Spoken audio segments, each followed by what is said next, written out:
सतनाम श्री वाहे गुरु। भाई नंदलाल जी, नाम सुनते ही मानो एक रस सा घुल जाता है कानों में। सच्चे साईं के प्रेम में भीगे हुए संपूर्ण निष्ठा व समर्पण आप जी को गुरु साहिब का लाडला बनाता है। आइए चलते हैं इतिहास के उन आनंद भरे प्रसंगों के घूंट पीने।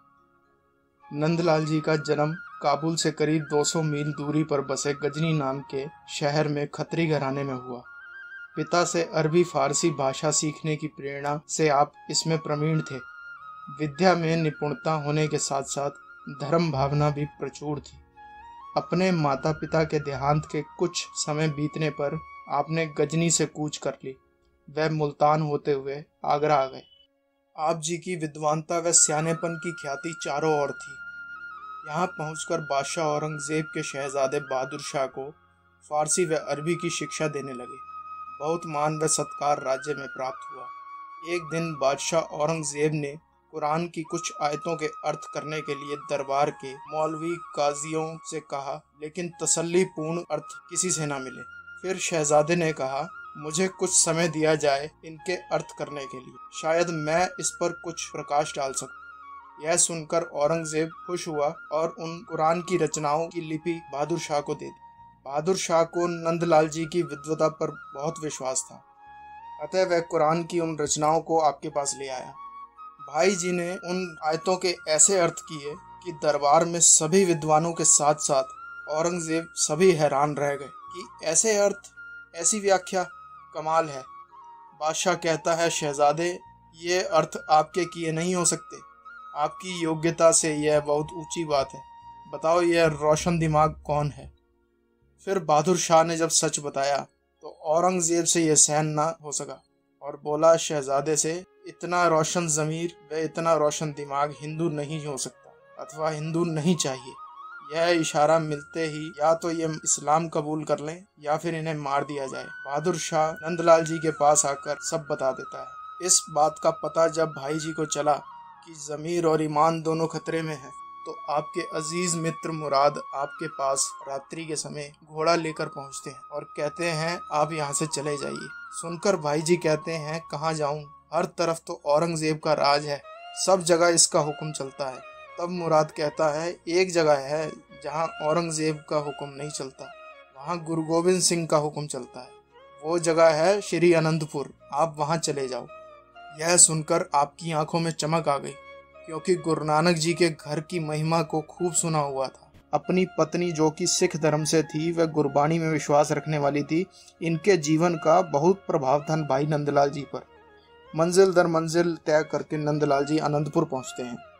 भरे दरबार में गुरु गोविंद सिंह महाराज को मत्था टेक कर एक तरफ बैठ जाते हैं। सभा समाप्ति के समय नंदलाल जी जोदड़ी करते हैं, महाराज, मेरे धर्म को खतरा है, मेरी जान को खतरा है, मेरी संभाल करो।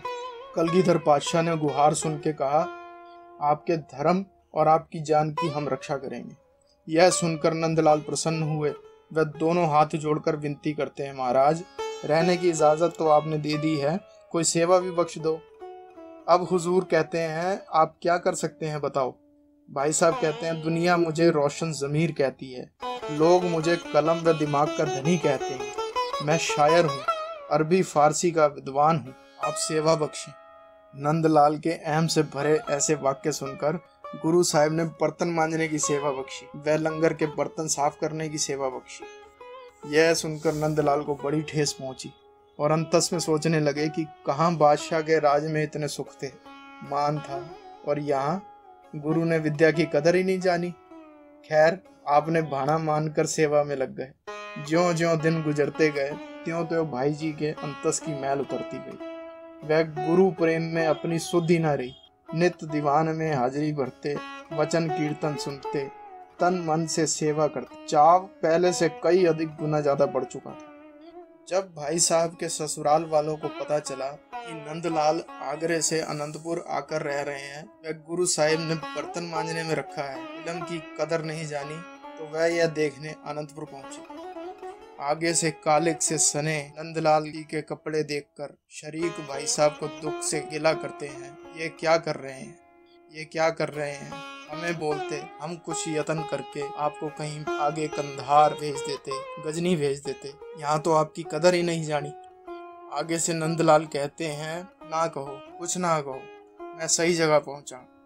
पातशाह इनकी ऊंची आवाज में बातें सुनकर वहां आ जाते हैं। नंदलाल सजदा करते हैं। पातशाह कहते हैं, वाकई नंदलाल, हम तुम्हें कुछ नहीं दे सके, हमने तुम्हारी कदर नहीं जानी। पातशाह के ये बोल सुनकर नंदलाल दहाड़े मारकर रोते रोते महाराज के चरणों से लिपट गए और कहने लगे, हे मेरी सरकार, ऐसा मत कहिए, आपके दर से तो समूचा संसार खैर पाता है। हे मेरे रब, एक दफा कोई भिखारी आपकी गली से निकल जाए तो वो दोनों जहानों की बादशाही को लात मार देता है, फिर मैं तो दर मल के बैठा हूँ, मुझे किसकी कमी है। हे मेरे गुरुदेव, अब तमन्ना नहीं रही कुछ और पाने की, आपके चरणों में नंदलाल के सारे सुख हैं। ना कहो महाराज, ऐसे ना कहो। गुरु साहिब ने जब भाई नंदलाल जी के इतने द्रवित भरे वाक्य सुने तो उनको उठाकर गले से लगा लिया। वह नंदलाल जी को प्रमुख लंगर की सेवा देकर निहाल किया। भाई जी ऐसे मानो इतना रिझ कर 10वें पातशाह पर कुर्बान जाते थे जिसकी मिसाल जुबान से बाहर। इसके कई प्रसंग आगे और भी हैं। कलगीधर साहेब नित्य किले से नीचे बैठे एक कुकर को रोटी के टुकड़े डाला करते थे और वह भी मालिक का ऐसा कि टुकड़े को जमीन पर गिरने नहीं देता था। जब पातशाह की नजर कंबल ओढ़े भाई नंदलाल जी पर पड़ी तो गुरु साहिब के अश्रु बह निकले, नैन मूंद गए। नीचे आकर हुजूर जी ने नंदलाल जी से पूछा कि ये क्यों? तो रोते हुए भाई जी हुजूर को बोले, महाराज ये कुत्ता नंदलाल से अच्छा है जिसे आपके हाथों से बुर्कियां नसीब हो रही हैं, मुझे माफ करें। ये सुनते ही गुरु साहिब ने नंदलाल जी को घुट के सीने से लगा लिया। वह बड़ी आशीषें दी। कुछ समय पश्चात गुरु साहिब ने चलते लंगरों की सेवा कार्य के परीक्षण करने की सोची। वह साधु का वेश धारण कर डेरों पर पहुंचे। भोजन मांगने पर सभी ने कुछ ना कुछ बहाने किए। कोई कहता अभी भोजन तैयार नहीं है, कोई कहता पहले अरदास होगी उसके बाद मिलेगा, कोई कहता थोड़ी देर बाद आना। इस प्रकार सबके डेरों से हुजूर खाली लौटे और अब भाई नंदलाल जी के डेरे पर पहुंचे। भाई साहब से जब भोजन मांगा तब भाई साहब ने बड़े सत्कार से आपको आसन दिया और कहते हैं, संत जी भोजन अभी तैयार हो जाता है, आप बैठिए। तो हुजूर ने कहा, भाई हम ठहर नहीं सकते। फिर भाई साहब ने तुरंत दाल व गूंदे हुए आटे के प्रसादे बनाकर हुजूर को पेश किए। इस दयालुता व गुरु साहिब द्वारा मिले प्रभुता भाव से हुजूर बहुत प्रसन्न हुए। अगले दिन दीवान में जब हुजूर ने सिखों से इस बात का भेद खोला तो सब बड़े शर्मसार हुए कि महाराज वो आप थे। तब हुजूर ने भाई नंदलाल जी को बुलवाया जो डेरे में सेवा कर रहे थे। साथ ही सबको ये भी समझाया कि जरूरतमंद को मना नहीं करना चाहिए, जो कुछ बन पड़े हाजिर कर देना चाहिए, कोई आकर मांगे तो दे देना चाहिए। भाई साहब की उपस्थिति होने पर हुजूर खुश होकर कहते हैं, ये नंदलाल जी आज आप हमसे कुछ मांगो, हम आपसे बहुत खुश हैं। सुनकर भाई जी दोनों हाथ जोड़कर कहते हैं, सच्चे पातशाह अपना दीदार बख्श। कलगी वाले बड़े खुश होते हैं, वह आगे से और मांगने को कहते हैं।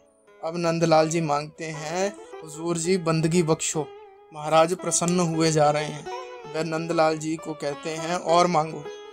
भाई साहब कहते हैं, पातशाह मिलाप बख्शो। ये अनमोल दाते मांगने के पश्चात हुजूर बड़े प्रसन्न हुए और कहने लगे, नंदलाल और मांग।